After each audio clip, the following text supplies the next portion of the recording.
In this lesson, I speak with Jack Kornfield. Jack is one of the most influential teachers of mindfulness we have. He trained as a Buddhist monk in Thailand and India and Burma, and he has taught meditation all over the world since 1974. And he's one of the primary teachers to introduce mindfulness in the West. Jack got a degree in Asian Studies from Dartmouth, and then he joined the Peace Corps and spent many years in Asia, where he studied with some of the greatest meditation masters of the time. And then when he came back to the West, he co-founded the Insight Meditation Society in Barre, Massachusetts, along with Sharon Salzberg and Joseph Goldstein, and also Spirit Rock in Marin County, California. And when people ask me where they can practice intensively on retreat, these are the two centers I recommend. Jack also holds a PhD in clinical psychology, and he continues to teach and write books. Anyway, this is a fairly Buddhist conversation, but it is not a metaphysical one. We're talking about experience and its possibilities.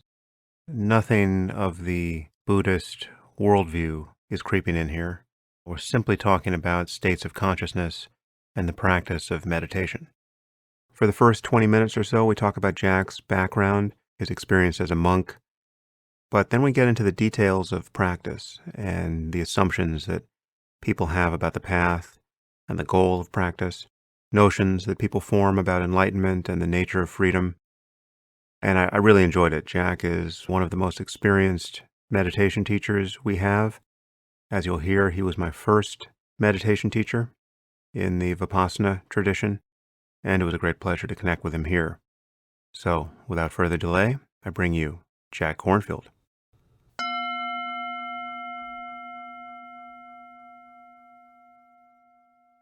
Jack, thanks for joining me for this.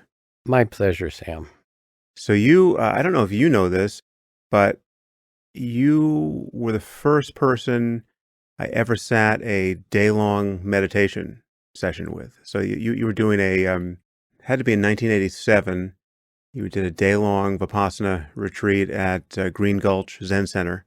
And that was the first time I ever took a full day to meditate. I had done a retreat with Ram Dass, and he would teach this smorgasbord of spiritual practices, and Vipassana was one. And I came off that retreat knowing that I wanted to get more deeply into mindfulness practice. And so yours was the first time I did that. And then, as I think I went on to sit with you at Yucca Valley for some of those 10-day retreats. And so thank you for being there. So I don't know whether to be appreciative or apologize for getting you into that. Or appalled. Appalled, exactly. Yeah, so you are, I will have properly introduced you before this interview starts, but you, along with Joseph Goldstein and Sharon Salzberg, are largely responsible for the fact that mindfulness is a thing in the West. I mean, you really brought it from Asia. I want to start by just going into your personal experience and background initially, Sure. And then we can talk about practice. So how did you get into meditation? I got into meditation. I was at Dartmouth College doing pre-medical studies, organic chemistry and so forth. And out of some interest, I took a course in Asian studies with this old professor, Dr. Wing-Sit Chan, who'd come up from Harvard to help start a department there. And he sat cross-legged on the desk at times. And what year would 1963. Uh-huh.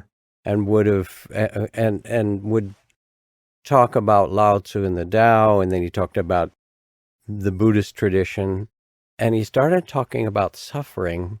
It had causes and it had an end, and I sat up in my chair because my family history was a very painful one. My father was a biophysicist who was very creative in a lot of ways. He did stuff in space medicine and built artificial hearts and lungs and things, but he was also paranoid and violent and really abusive and would beat my mother. And I remember calling my mom actually from dormitory freshman year partway through and saying, Mom, ours isn't the only fucked up family.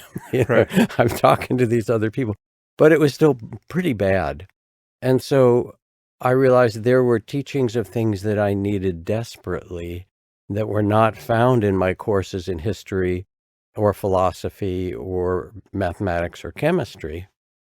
And so I began to study more at Dartmouth. And when I graduated, I went in the Peace Corps and asked them to send me to a Buddhist country because I'd read these old Zen stories and I wondered, are there still masters out there that you can learn from? And what I also realized was that I only had half an education in the Ivy League, so to speak. No one taught me how to deal with my own anger and my father's rage.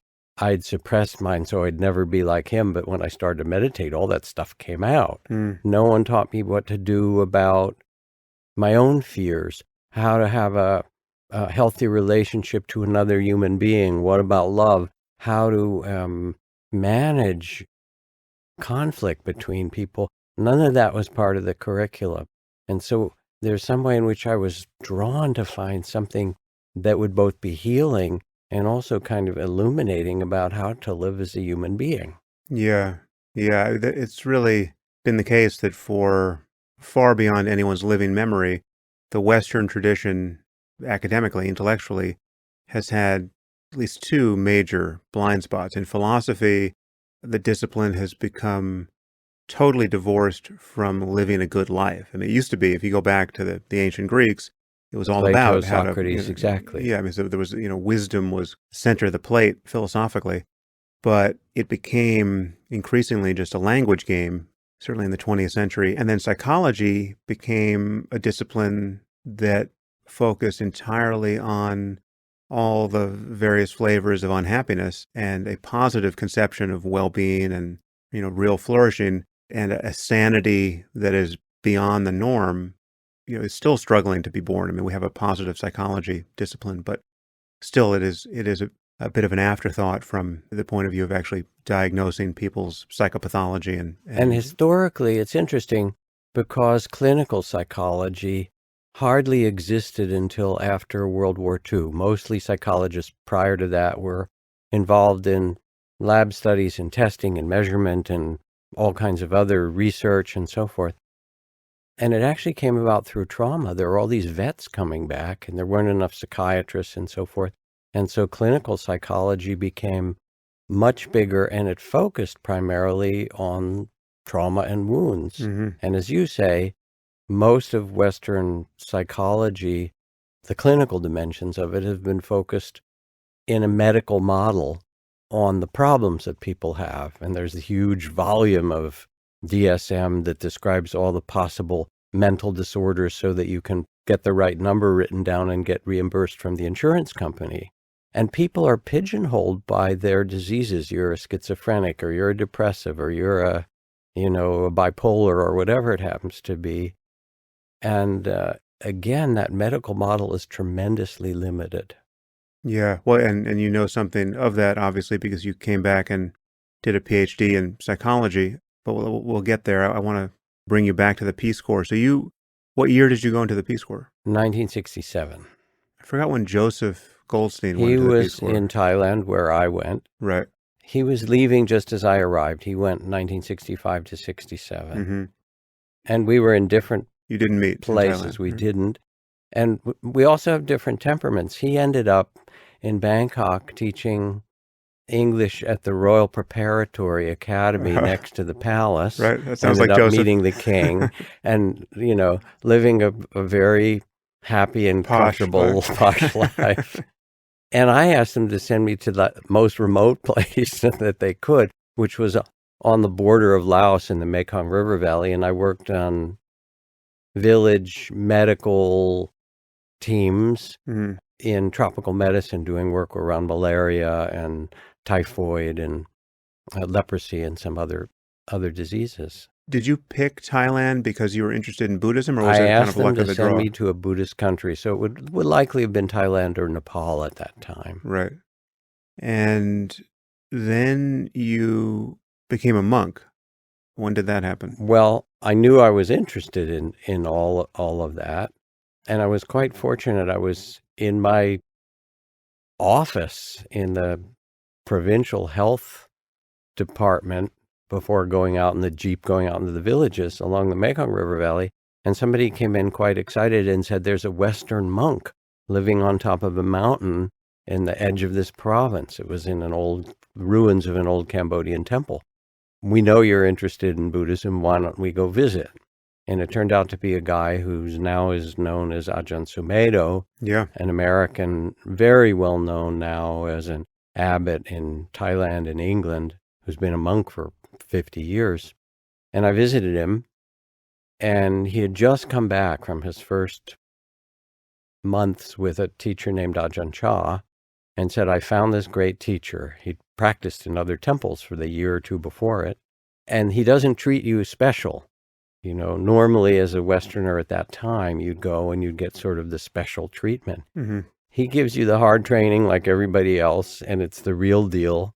So I went to visit him, and he was steady and clear and pointed and deep and funny, and in the end turned out to be a marvelous teacher.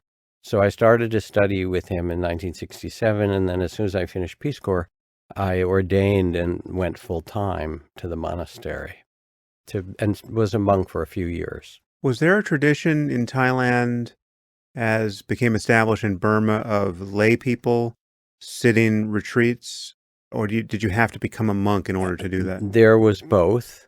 There was a tradition for lay people to sit retreats, although it was much smaller than the monastic tradition. Mm. And interestingly enough, both the traditions in Thailand and Burma were responses to missionary and colonialism, so that in Burma, what had been the monks' bailiwick to meditate, some of the great masters there, as the missionaries started to really ramp up, said, we have to get the lay people to have the deepest kind of practice and organize it so that they're not taken over by the missionaries. Mm. And that was a big change. Mm. And something similar happened in Thailand. So how long did you stay in robes? About 3 years initially, and then I've ordained at other times since then. So then you came back, and correct me if I have this history wrong, but then there was this famous summer program at Naropa where you met Joseph and Ram Dass. Did you meet him some other More or place? less right. I was back in Boston, and I started graduate school in psychology, and I went to the Massachusetts Psychological Association meeting, Mm. and there was a guy named Dan Goleman, Also another friend? who was at that time still a student at Harvard, a graduate student, and he had projected on the screen the Tibetan wheel of life, of birth and death, with all those kind of images that people may have seen now. And he said, this isn't just like some shaman's artifact of, some fantasy. It's actually a psychological diagram of how we get caught in fear and suffering and confusion and addiction, and how we can free ourselves. And afterward, I introduced myself and told him that I'd just come from training in the way that I had. And he said, come over to David and Mary McClellan's. David was the chairman of the Department of Psychology, Social Relations at Harvard. He was the guy who hired Ram Dass and Tim Leary and also fired them. Right. And his great big house, he was a Quaker, he and his wife Mary, wonderful people, this huge house was kind of the meeting ground and this place of soiree for people who were interested in spiritual things. So in his living room, I met Ram Dass, and I met Chogyam Trungpa Rinpoche, famous Tibetan Lama at that time. Krishnamurti came through. And in conversation with Trungpa, who I'd met then several times, I talked about the training that I'd done and the different masters I'd learned from. And he said, we're starting a Buddhist university, and we need somebody to cover Theravada Buddhism, but from a practice point of view and not an academic point of view, and invited me. So I went. And are you still in robes at this point, or did you? I was a disrobe? layperson. I was in graduate school. Right. So I was a layperson, and he was drinking, Mhm. which may have Famously drinking. how do we say it? It may have influenced his decision to invite me, but nevertheless he did. Well, that's not among his worst decisions. No. As we compile a And, list of bad decisions that he made. And I had seen Ram Dass. I'd met him, and I'd met Joseph once very briefly. Hmm. But what happened then in 1974 at the founding of Naropa, now Buddhist University, 2,000 people, alternate nights, Ram Dass teaching devotion and love and compassion and a Hindu perspective, and then on alternate nights, Chogyam Trungpa teaching his version of Tibetan Buddhism, which was modernized because he was quite a genius, but in many ways was also very staid at that time compared to the ex-hippies who were all singing and dancing with Ram Dass. And on alternate nights, people would hear the Four Noble Truths from Chogyam Trungpa and how there's suffering in the world and you have to face it and deal with it. And then on the next night, they'd be chanting devotional chants and singing and having a love fest, and that would alternate. And somehow I and Joseph and Sharon, who were invited by Ram Dass to teach, were there maybe picking up some of the pieces in our classes and Yeah. giving people meditative tools to use to hold the paradox of being a human being. And did you ever practice in Burma or with Mahasi I Sayadaw? Or, did. yeah. After a year and a half with Ajahn Chah, Hmm. then I went and spent a year in a Mahasi Sayadaw monastery near the border of Burma with one of the great Sayadaws. I also studied, then I went into Burma itself when it was very hard to do. I was brought in by the wife of the American ambassador, Mm, and studied with some other Sayadaws there and other Thai teachers, and then eventually went back to Ajahn Chah's. right. So I was fortunate. I got to meet some of the most celebrated masters of the last century and study with them. And then we were, skipping ahead, Mm, we're very fortunate because we brought teachers like Mahasi Sayadaw from Burma and Ajahn Chah from Thailand to the U.S. yeah. Yeah. And a good thing happened when we brought them. We were already teaching, so I am skipping ahead. Yeah. But the good thing that happened in a certain way for us is that they taught with us, they watched us teach, they gave us some support and blessings, and then they went home and they said, you have to do it your way. And normally what was happening in that generation and era is that Buddhist teachings were coming to the U.S., brought by some great teachers like Zen Master Suzuki Roshi in San Francisco or Kalu Rinpoche and other great Tibetan lamas. And when they'd set up a center, it would be culturally like the place they came from. You'd go in, it would be like Little Japan or Little Tibet. Yeah. But when our teachers went back and say, you do it your way, we said, well, we sit in chairs. We don't sit cross-legged on cushions unless people want to. We don't wear robes. We don't chant in a foreign language so much. What do we know as Americans that will be helpful to us to understand and do these very deep practices, but not with all the kind of cultural container that in some ways was unnecessary, in some ways was actually off-putting. Yeah. Well, let's talk about the framing of the practice of meditation and some of the expectations, false or otherwise, that people have about both the practice and the goal. I mean, what enlightenment is, what is being promised here, and how one views various teachers in light of those expectations. I remember as a student of Vipassana. I mean, as you know, I've practiced in different traditions, mainly within the Tibetan context, with various Dzogchen teachers. But I started with Vipassana, and I remember there being a pretty clear difference of emphasis from you and from Joseph along at least two lines. One was the kind of logic of the practice being about achieving a cessation experience, a stream entry experience. And that was a very explicit goal advertised by the Burmese line. So, you had Mahasi Sayadaw and his student Upandita Sayadaw, who I later studied with, who heavily influenced Joseph and Sharon. And it was all about getting to that goal, at least for a time it was. And I remember you not seeming to, I mean, whether that was an ulterior goal, we can talk about that on your side. It didn't seem to be the emphasis at all coming from you, and I assume that has something to do with Ajahn Chah's influence.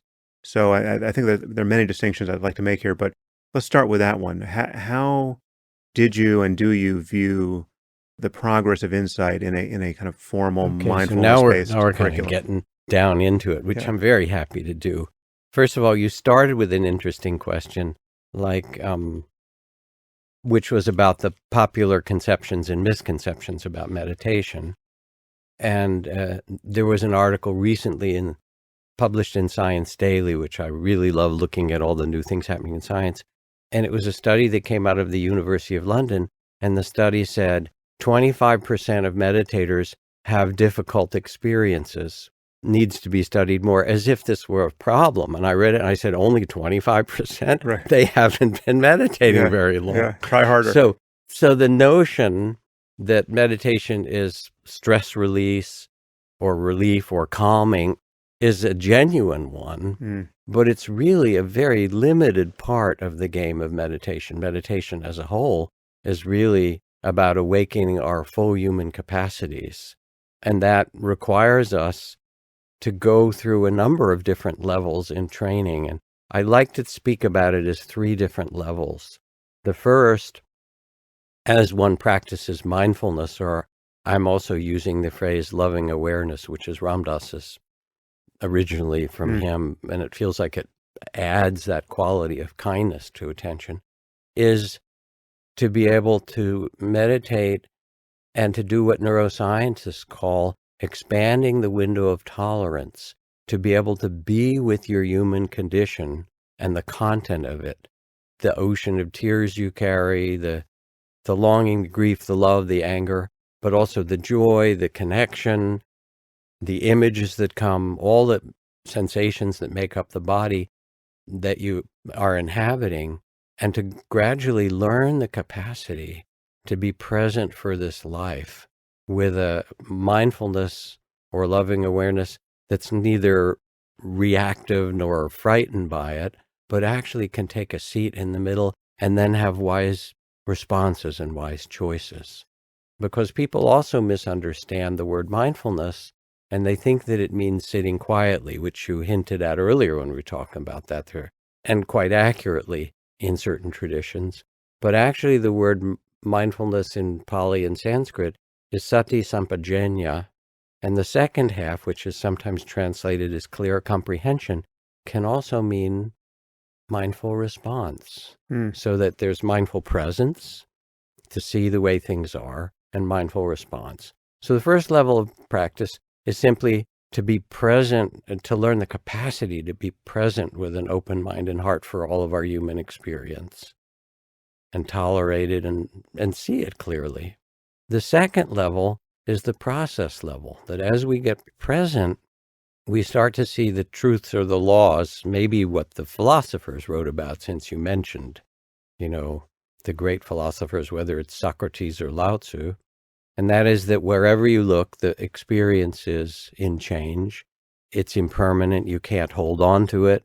That life entails both praise and blame, gain and loss, birth and death, joy and sorrow, and that there's no way to avoid pleasure and pain.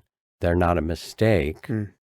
And that when you understand that life entails this, and you see that things are in change, there's a much wiser relationship to experience, because you see that nothing lasts, that it has a fundamental temporariness, sometimes called emptiness in Buddhism, where every thought, every experience, every sense of yourself, every relationship is actually dissolving and being made new in each moment of experience. And so there's a shift in which you become more the loving witness of experience and see it wisely. This is the way that it is, and then you can relate to it in a much more enlightened way than clinging to things that change and getting rope burn because you do, or then trying to rearrange the world so you never have pain, when pain and pleasure are built into being human. So the second level is to see the process of experience. The third dimension, and this is where Josephine and Sharon and I had very different trainings and came at it differently. Their training was primarily in the tradition of Mahasi Sayadaw U Pandita, was these first 2 levels. And the second level, as you saw things led to a deeper detachment, and in some cases, the cessation of either your sense of yourself or of the world in the way you knew it, or consciousness dropping away. Turns out there are different flavors of cessation. Mm-hmm. The third dimension is this. Ajahn Chah and the monks of the forest tradition, a number of them, teach this way. He had practiced for 10 years as a meditator in the caves and the jungles, ardently going through all kinds of difficulties, and then developing deep concentration, dissolving his body into light, going into jhana and samadhi states, having deep insights. And then he went to see the greatest master of the day, another Ajahn or teacher named Ajahn Mun, Mm-hmm. reported all of his experiences and said, "Give me some advice." And the master looked at him and said, "Cha, you've missed the point. Those are just experiences. They're like movies on a screen. There's a war movie and a documentary and a romantic comedy, and a children's movie." He said, those appear and disappear, the most exalted states or the most painful ones, but the only real question is, to whom do they happen? So turn your attention back from the screen to the one who knows. He used the Pali word sikibuto, and become the knowing itself. Look into consciousness itself. And when you become the knowing, which is timeless, unborn, not related to yourself as an individual, but the nature of consciousness itself, there you will really find liberation. And from that awareness, then, you can live in the world, but you live in the world in a very different way, because you live from the place of freedom and consciousness rather than being entangled in things. So that's very close to Dzogchen and practice. And maybe I told you there was this wonderful dialogue between one of our forest masters, Ajahn Jumnian, and Soni Rinpoche, a great Dzogchen master. And I was the translator for it at Spirit Rock. And it was, I'm just riffing now. Is this okay? This is great. And so here we are. And they were talking about the deeper levels of their teaching. And I need to make a little caveat here, because level 1, 2, and 3 that I just talked about is not hierarchical. They're different dimensions of freedom. You get freedom by being able to tolerate and be with the content of your experience. You get freedom also by seeing that it's impermanent and selfless. You can't grasp it. You get freedom when you shift back to being the knowing. But even so, you need the freedom to be able to be with the content of experience, to see the way things are. So anyway, there they were. And I knew that neither had heard the other tradition's way of approaching the deeper perspectives of meditation. So Ajahn Jumnian presented first, and he said, after I teach people to sit, after they have some level of ethics, so that it's very hard to meditate after a day of killing and stealing. Right. It doesn't work that well. Yeah. But after they have established some modicum of ethics, and they sit and they learn to quiet their mind and become present for their experience, those first layers, and so forth, then I direct them to what he called Mahavipassana, or great Vipassana. Sometimes he would say, you practice this by seeing from the from the brow chakra, from the third eye. He would talk about that. But he said what it means is to shift from the content of experience to direct your attention back and become consciousness itself. And the nature of consciousness, he went on, is unborn and undying. It is transparent and luminous. It has nothing to do with self, and yet you are also, self arises within it in its tentative form. And he gave his instructions of pointing to that, of how people could practice in that way. Sogni Rinpoche listened to him, and I asked him, I said, so can you give some instructions to Ajahn Jumnian of how you would do this? And he gave some sort of modified or simple, what Tibetans call pointing out instructions, and so forth, looking into the nature of mind. And they laughed and they looked at each other and said, we're teaching the same thing. So there was that. Yeah. Then it got more interesting, because Soni Rinpoche said, yeah, But in Tibet, they give us Dzogchen-pas, or Dzogchen teachers and non-dual teachers, some of the other traditions give us a really hard time because they say what we're teaching is something like the reification of consciousness, like Yeah. Atman and Brahman, and that there's something there, and it's really some modified version of Hinduism. It's making a something of Making a something the out of underlying the reality of exactly. consciousness and And the emptiness. people who are the most vociferous critics are the followers of Nagarjuna, who deconstructs everything. Yeah. Even the conversation we're having now would be deconstructed phrase by phrase into nothingness. So, and Ajahn Chumnian laughed. He said, "Oh yeah, we got the same problem." He said, "Though they say the texts, say that consciousness arises with its object, and we're teaching something that's wrong according to the Buddha's teachings, and they have their textual background." So he said, "So how do you answer them?" And Ajahn Chumnian said, "Consciousness has two different dimensions. And in this way, I will add, it's a little bit like light, which has both a wave and particle nature, which baffled physicists at first, but then they realized that we have to actually hold this paradox of reality. And consciousness has the same paradox, that observed in one way, it's discrete. There's a moment of seeing or hearing or smelling or tasting, and the consciousness or knowing that arises with it." This Ajahn Chumni explained. But when consciousness is not identified with the experience, then it shifts from being particle-like arising in the moment to being the field of consciousness Yeah. within which everything arises and from which everything comes. So they had this dialogue of this kind that I don't know ever happened in the Buddhist world before. Yeah. And it partially answers your question, because I carried both Mahasi Sayadaw's lineage and Ajahn Chah's teaching. And Joseph and Sharon, at least initially, mostly carried the Mahasi Sayadaw tradition. Later, they too practiced in Dzogchen and so forth. Well, that's fascinating. It's, that will all be very inside baseball for people who are not very familiar with Buddhist teaching. But as you know, so Joseph and I did 2 podcasts, I think, where we just kind of wrangled about these distinctions, because I became a very pure sort of Burmese Mahasi style seeker of stream entry, essentially. And I think I'd spent probably a cumulative year on retreat and was still very goal oriented in my practice. And I came out of that training feeling like I can be mindful here. I know what that's like. I know that if I'm on retreat and developing a lot of concentration, there are peak experiences I'll have of great peace and bliss. And, all of these are transitory. There are even experiences of losing the sense of self, where like consciousness seems to merge with its object. There's just seeing, there's just hearing. But I associated all of this with extreme concentration. And this is explicitly taught.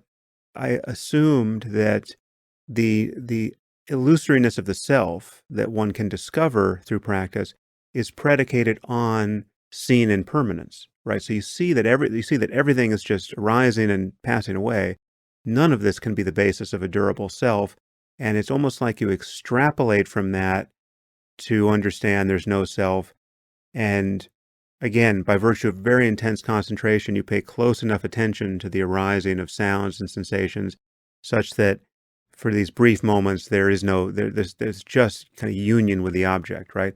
And that style of looking at objects, sights, sounds, sensations, even thoughts, is a kind of dualistic, to use a Dzogchen term, a kind of dualistic fixation on sense data. And the dualism, I would admit that dualism can disappear, but its disappearance seems totally haphazard. And there was I came away with no sense of how I could produce that experience on demand, right? And it certainly seemed associated with intense concentration states on retreat. So that when I would come back to my life and I would feel like, okay, I can just be mindful in the context of ordinary life with, ordinary distractions, there was almost by definition nothing utterly profound to recognize about an ordinary moment of consciousness that's compatible with us having this conversation. And then, as you know, there was this sort of disruption in the Buddhist community introduced by Punjaji and his Advaita Vedanta,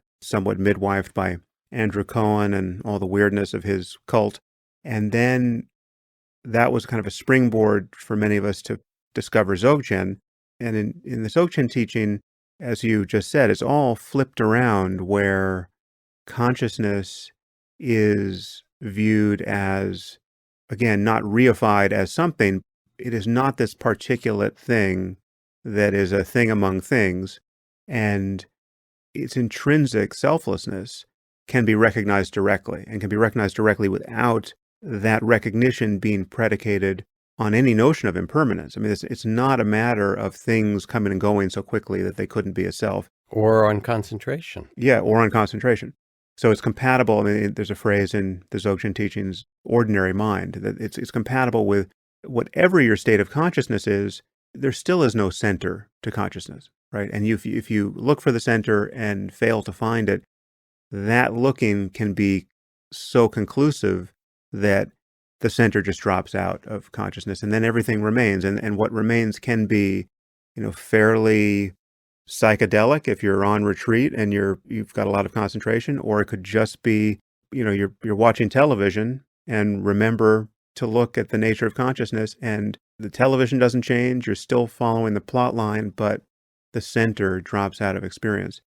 And that was a real revelation to me. And I mean, so the hobby horse I often ride with Joseph is, I feel like it shouldn't have been, right? Like I should have known that was the map that fit the territory earlier on than I did. And then, Joseph and I have a very good-natured fight about that every time we talk. But yeah, it's fascinating to hear about a conversation like that between Sokni and a Thai master, because Sokni, as some people know, is Tukurgin's son and Mingyur Rinpoche's older brother, and Mingyur Rinpoche was just here on the app. So I guess you can say whatever you want about that, but I want to pivot to the expectations we have about enlightenment, both based on our experiences in practice and the teachers we've met. So that would be a beautiful conversation. So I'll just say a little bit about what you said. And again, it feels important in speaking to whoever is listening that this not be inside baseball, even though there's obviously some, how do you say, esoteric kind of concepts that are being batted around. That if I go back to those levels that I talked about, anyone learning to meditate from the very beginning can experience the power of cultivating or finding in themselves an attention that we can call mindfulness or loving awareness, or just, directed attention, that in each of these dimensions brings a sense of greater liberation or greater inner peace or freedom, not because the circumstances change, but because our ability to hold them and be with them transforms dramatically. So whether it's our ability to be with our tears and our joy, to bring a healing attention to that which needs it, to also be able to be connected deeply with things, all those grow by quieting the mind and opening the heart. And we now very much teach mindfulness and compassion or loving kindness as a unit together, because it's really necessary to be able to open and in some way to have it flavored with kindness or love. So that brings your ability to sit in quiet and steady yourself, and in some way be less afraid of all of the human experience and hold the paradox of it, brings a tremendous liberation. And it can be from the very first classes that you learn how to do that, because we're not taught how to be present for ourselves or one another. We're in a distracted society. Einstein said, according to Scientific American, so I don't think it's just an artifact. It's not one of his fake quotes. Internet reportedly said, if you can drive safely while kissing a girl, you're simply not giving the kiss the attention it deserves, right? And there's some way in which the first step is just how to get present for yourself, your breath, your body, to understand the thoughts you have, to the people around you, how to be present for the people you care about or the things you care about. Then the next step, as you talked about, is to also see the ephemeral nature of things in a deeper way. And that becomes liberating because you get less attached to the way it's supposed to be. You see that it's going to change anyway. And that becomes more liberating. And then there's the step of shifting to become the witness consciousness itself.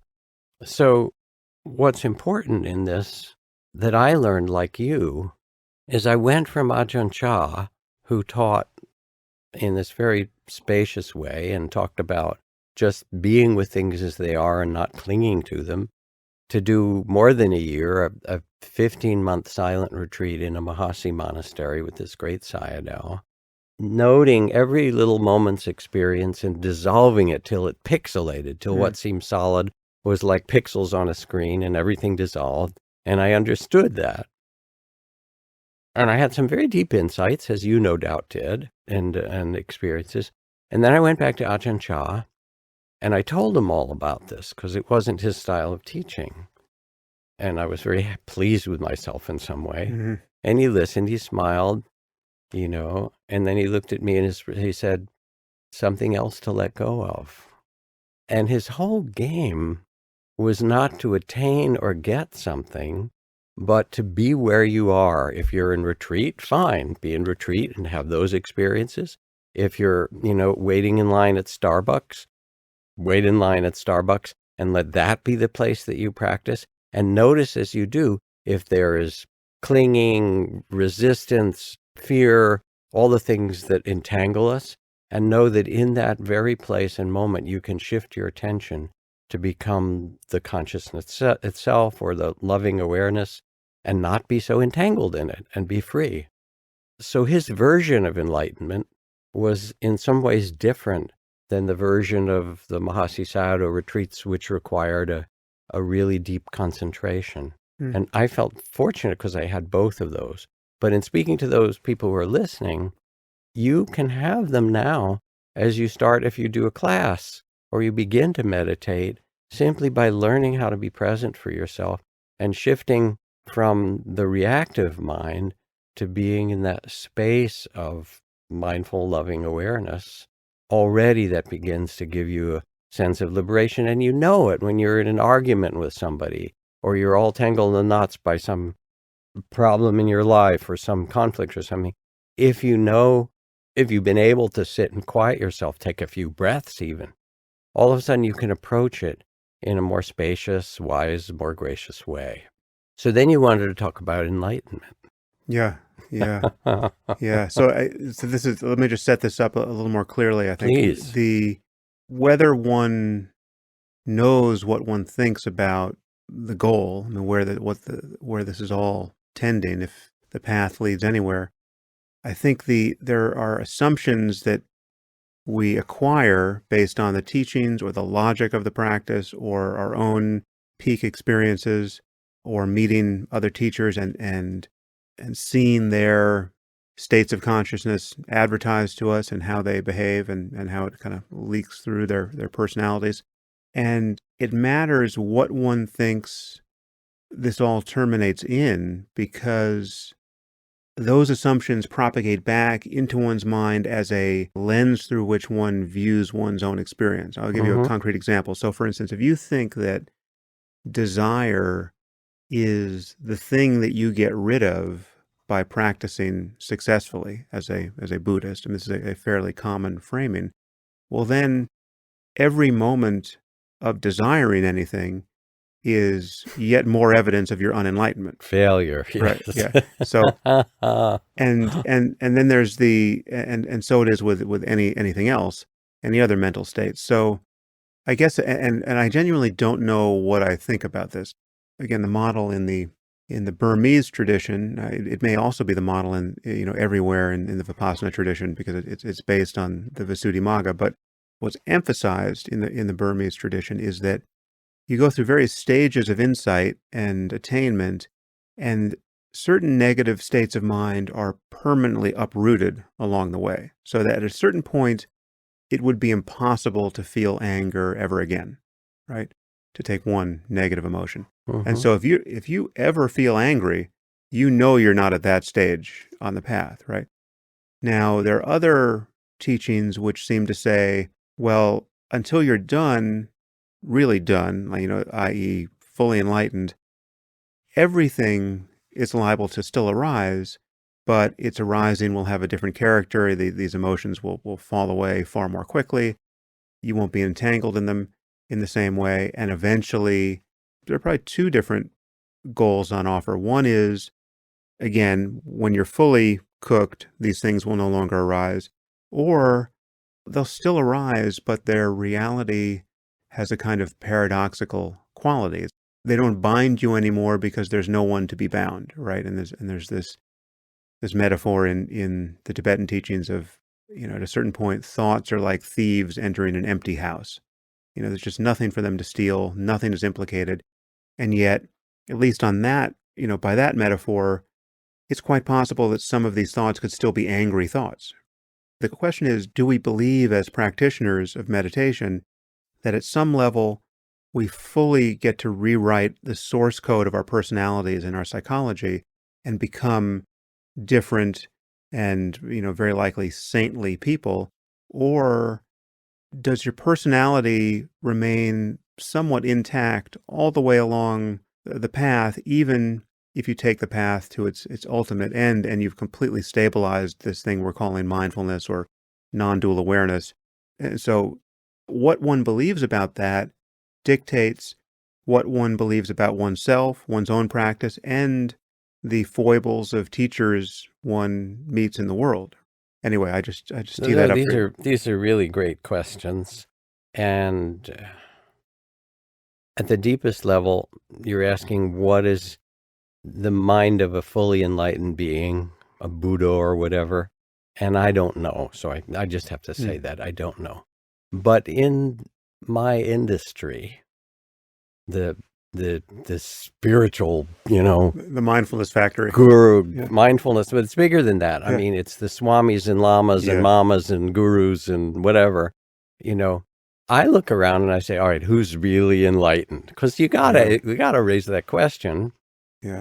And we should also just add, and maybe we'll touch on this, there is a totally legitimate basis for concern that many spiritual teachers take advantage of their students based on these power relationships. And you have these, fairly neurotic and acquisitive people in positions of great spiritual authority. Absolutely. And that part, just to take a moment to talk about that, is that there's a real misunderstanding that certain dimensions of human development will make all the other dimensions come along automatically. And there's a little bit of kind of false press about that in the Buddhist teachings.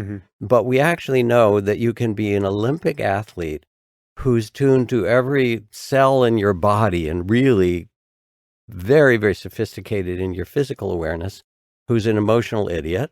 You can be a Nobel Prize winning professor of, nuclear physics or something, who can't find her shoes, doesn't even know where her body lives, And it turns out in spiritual practice that you can have very deep insights or certain kinds of realization that let you, and you can be a good talker about them or charismatic, and equally be completely undeveloped in human relations or working with emotions or even in development of your own ethics. And I'm not saying this to excuse anybody, but to actually point to something very sensible, that just because somebody's had some mystical or great experience and they can talk about it, hallelujah, doesn't mean they're a wise person in lots of ways.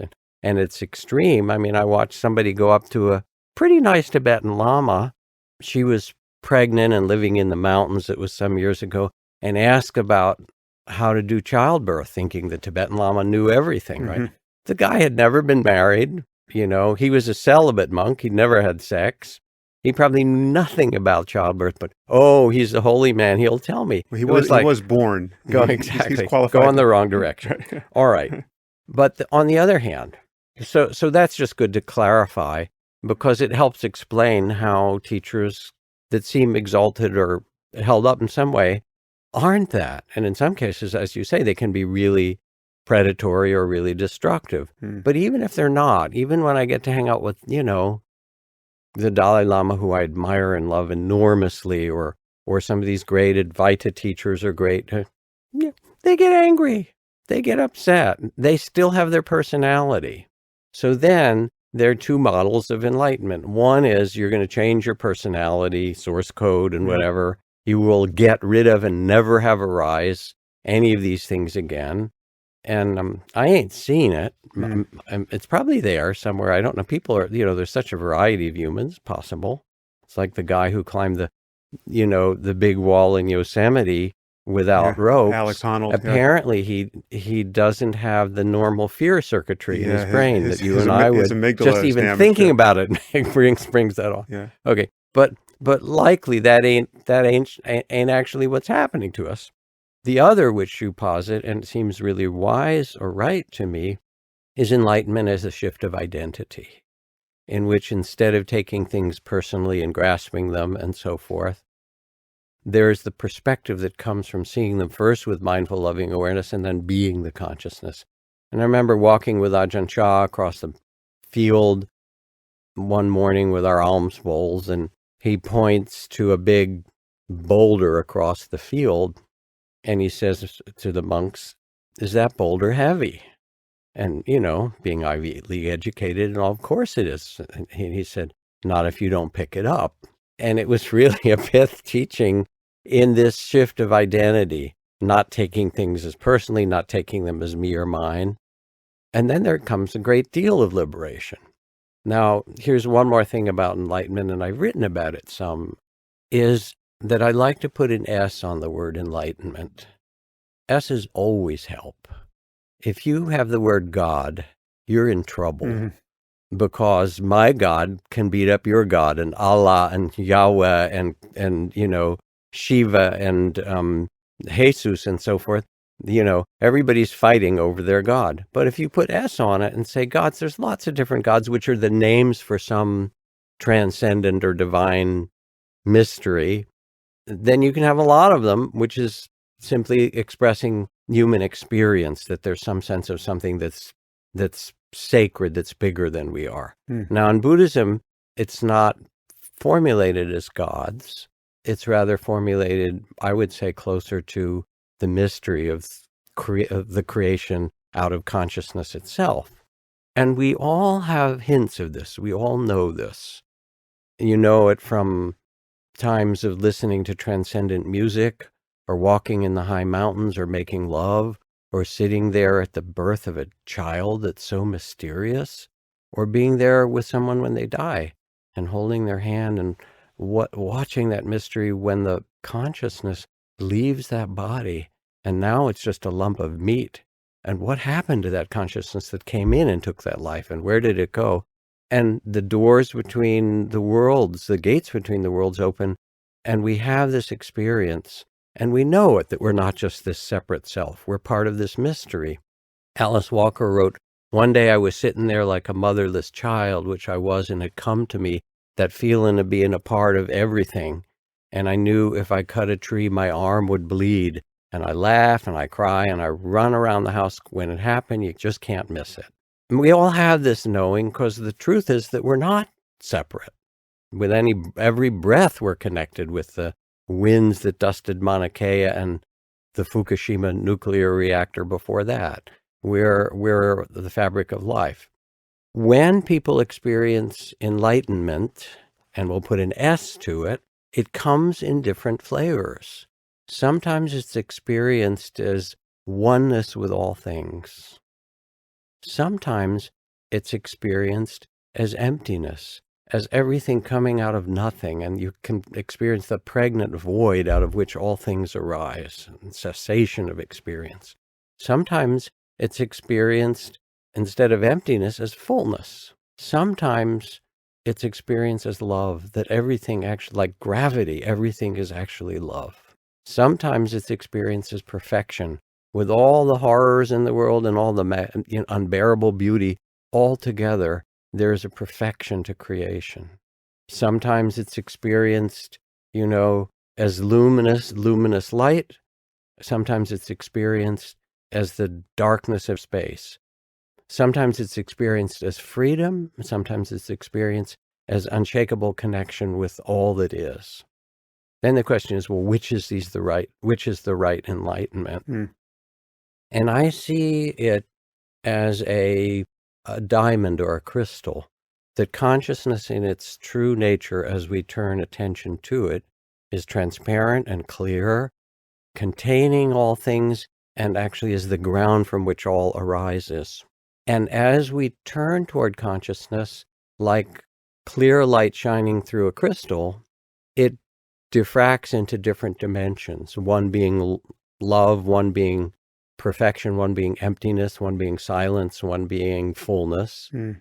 And depending how you experience it, either through the practice you do or the mystery that you open to, you'll get one or another of these flavors.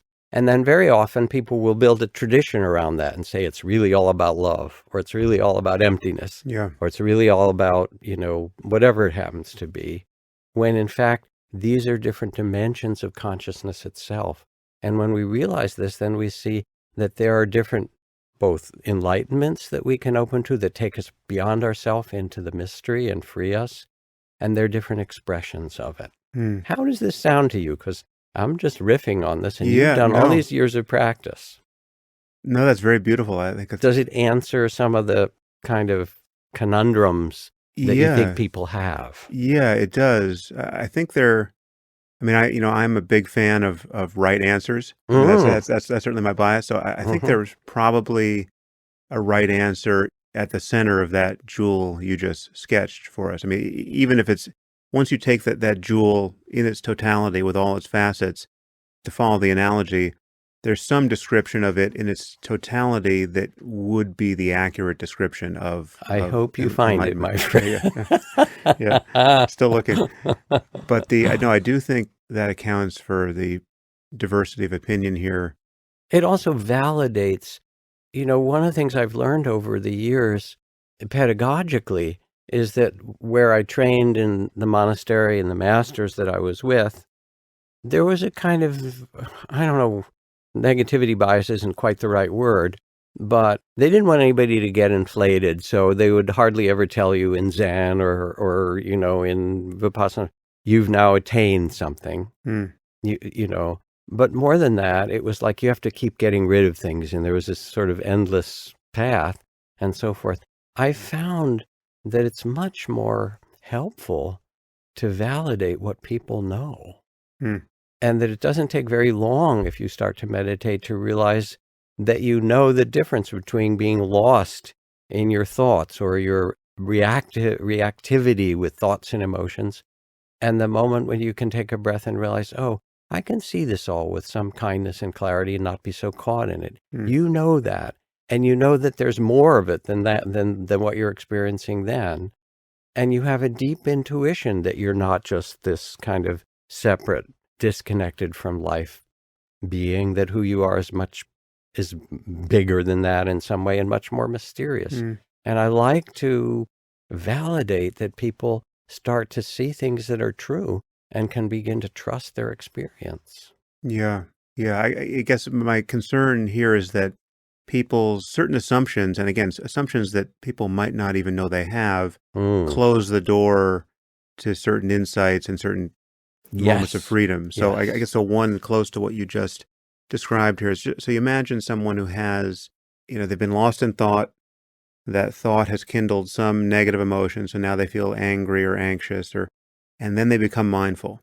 And for many people, certainly in the beginning, mindfulness is this remedial practice that is trying to get rid of psychological suffering, trying to get rid of distraction. It's the antithesis of those things. And so mindfulness comes online and the person is mindful of anger or mindful of anxiety. And yet, very likely for most people, 99.9% of people in the beginning, this is a dualistic mindfulness where they're the subject in their head, now aiming attention at the object of the feeling of anger, right? And the Mm-hmm. thoughts that keep Mm-hmm. arising. And again, as you say, there's a freedom to be found even here, which is you're no longer identified for that moment. You're no longer identified with the thought that's telling you why you should be angry or why you should be anxious. And you're just now noticing the physiology of this negative mental state. And if you are actually, if the practice is established at all, you get to the point where you can be basically equanimous with just noticing the anger. You might be practicing the mental noting of anger, and you're just noticing it as energy in your body. And every time a thought arises, you're noticing the thought. You're probably getting hooked for moments by the thought, but then you notice a thought and then it disappears. But you're still sort of in the shooting gallery of mind, where you're using mindfulness as this weapon of sorts against this negativity. And again, you are witnessing the abundant evidence of your unenlightenment in every moment, because you're the guy who's just thinking about that conversation that pissed you off and you're angry and, oh, wait a minute, I'm supposed to be mindful. Okay. Anger, right? And so for the longest time, people can be playing that game and feel that there are two real types of freedom they're aiming at here. One is they want the anger to go away, right? They want the feeling of distraction, of being buffeted by thoughts, to go away. And they might even know what it's like for it to really go away, because they've been concentrated on retreat, and they've just felt, rapture, and, had a peaceful mind. So they've got this problem, and mindfulness is a kind of vigil, sort of waiting for it to go away. They know that pushing it away is not true mindfulness, so they're trying to be equanimous, and maybe they are equanimous in moments, but still, freedom seems predicated on, this stuff is going to go away. In the next 30 seconds, your anger is going to dissipate, and then you'll be free of it. Then in the long-term sense, they're waiting to be the kind of person who doesn't get angry anymore, for whom this stuff doesn't arise, right? What I've experienced, and what these, non-dual teachings make explicit, is that, forget about the long-term goal. In the short term, if you recognize that there's no self, really recognize that there's no self, there's no center to consciousness, in the moment where you had just noticed that anger is present, right? You become mindful in the midst of anger, and the center drops out. In some basic sense, anger is no longer anger. It's certainly no longer a problem. As energy and consciousness, it is as good as anything else to be aware of, right? And your freedom, deep freedom, not a provisional freedom, but deep freedom from self, is not in any sense predicated on the physiology of anger changing. Now, it will change. It will, if you are cutting through the sense of self in the midst of a cascade of angry thoughts, that the half-life of anger, you'll discover, is a matter of seconds. It's not minutes. It's certainly not hours, right? But in that first moment of losing the self, and in that first moment of recognizing emptiness, that freedom is as good as anything else you're experiencing at any other point in your practice. That shift of just knowing that freedom, real freedom, is really there in a moment of mindfulness, that really does change the sense of what the path is all about. Beautiful. And that's very much what Ajahn Chah was teaching, as well as the kind of Tibetan teachers that you work with. And there's something, for those who listen, to understand that in a fundamental way, meditation is actually a joyful practice, which is to say that, yes, when you start, you have to learn to deal with the pains in your body, or the unfinished business of your heart, the grief that's there, or the other things. You need to be able to hold it all with compassion. But when Zen Master Thich Nhat Hanh used to teach putting a little half smile on your lips, at first I was sort of like, it's sort of like, putting a smiley face on something that's painful.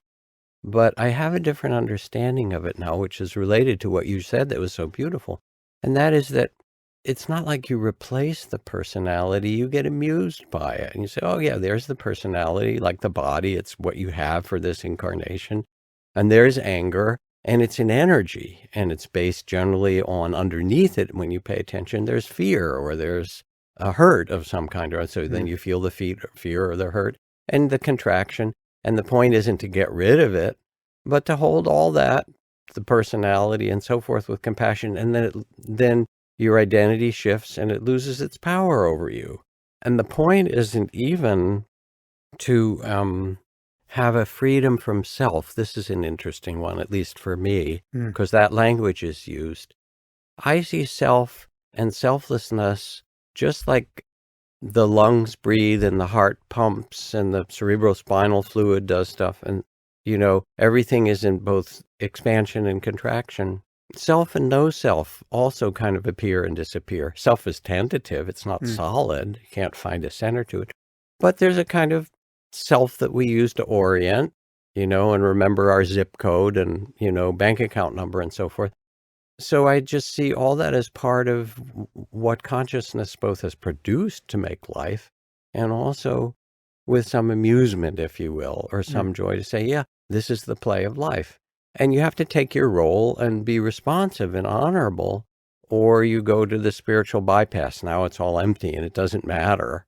And the real awakening requires, like the wave and particle of light, one dimension of awakening, that who we are is consciousness itself. And the other is the willingness to drive on the right side of the road and stop at a red light and, let people and go on the green and not cause suffering, because both of these are true. So I'm very much with you that from the beginning, meditation can be presented in a less dualistic way. Even if that's so, for people as they start, because our conditioning is so strong, there'll still be that trying to get rid of and hoping I get to be something else. Oh, yeah. But if you learn from the beginning that that's not really the goal is to be present, liberated, rest in awareness, to be amused by, care about, or tend, if you will, the world, but really not to take it personally, to find that kind of freedom no matter what's happening. People start to realize, oh, I can do this, and I can do it in a way that doesn't just activate, I'm trying to get rid of my anger or my fear or something like that, that's just energy. So one question that I alluded to earlier that I'm genuinely uncertain about is, as one continues to sort of stabilize this, and now I'm using sort of Dzogchen language, stabilize this awareness. And again, this is not something you're holding on to. This is born of something you are ceased to do. Yeah, you shift to rest more in the ground of awareness. Yeah, it's basically non-distraction. As one becomes less and less distracted by thought, less and less identified with it. It's not to say that thoughts will no longer arise, but what is that state like where thoughts are like thieves in an empty house? And I guess intuitively, it feels to me that, for something like anger to arise or embarrassment to arise or some negative state, or maybe even many positive states, there does need to be a prior moment of distraction or being captured by thought. To some degree, this is evidence of being lost, as these things continue to arise. And so for the longest time, I certainly expect for the rest of my life, practice is a matter of continually kind of waking up from the dream of having been captured by thought. Having a thought arise and not noticing it, it trims down consciousness to its content. And then mindfulness comes online and I recognize there's just consciousness and its contents. And that happens again and again and again, so that life just gets punctuated by that epiphany. But the traditional Buddhist notion of identification with thought being the trigger of the defilements of mind, right, and all of the unhappy behavior that follow, it does seem warranted, because I don't know what else would cause anger to arise but for that prior moment of identification. That's probably true. My experience in how I practice doesn't hold it quite that way. And I could be quite deluded about this, but I'll describe it anyway. I'm not even interested in stabilizing. That's another goal that doesn't fit for me anymore. And I remember reading in Zen Mind, Beginner's Mind, when somebody asked Zen Master Suzuki Roshi, could you just be angry the way a thunderstorm moves through the sky without disturbing the sky? And he says, oh, yes, I wish I could do that. That was his answer, So it's sort of an aspiration, if you will. But for me, getting caught is also part of what human life is about, and amusing, and I get caught a lot less, and I see thoughts come, and if anger comes, generally, again, there's prior moments of hurt or fear and identification, and I'm fine with that. Mm. I'm actually fine with life the way that it is, and my work is somehow to be as spacious and free and compassionate as I can in it, not taking it seriously or personally. And it's not a self-improvement project at all for me, even that. One of the things that's really important to me, and I know it's important to you for the, work you've done, the writing and the people who are inspired by you, is, all right, it's fine to be able to meditate and find some sense of inner freedom in your life and less reactivity and more graciousness. But what about this world? And how do they fit together? And for me, they're not different than breathing in and breathing out. In Zen, they say there are two things: you sit and you sweep the garden, and it doesn't matter how big the garden is. So you quiet the mind and tend and free the heart, and then you get up and you tend the garden of the world. And it seems especially clear that no amount of outer development, computer technology, internet, artificial intelligence, biotech, nanotech, space technology, is going to stop continuing warfare, continuing racism, continuing environmental destruction, because those are the product of the human heart and mind.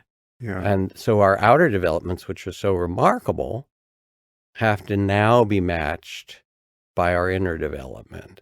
Yeah. And we haven't I done that. summarize this now in asking people to imagine the first fist fight on Mars. Yeah, Right? exactly. That's gonna exactly. happen. It's going to happen. And that's probably in the first day of the landing. Exactly. There's going to be an extramarital affair and then a fist fight, if not a murder, on Mars.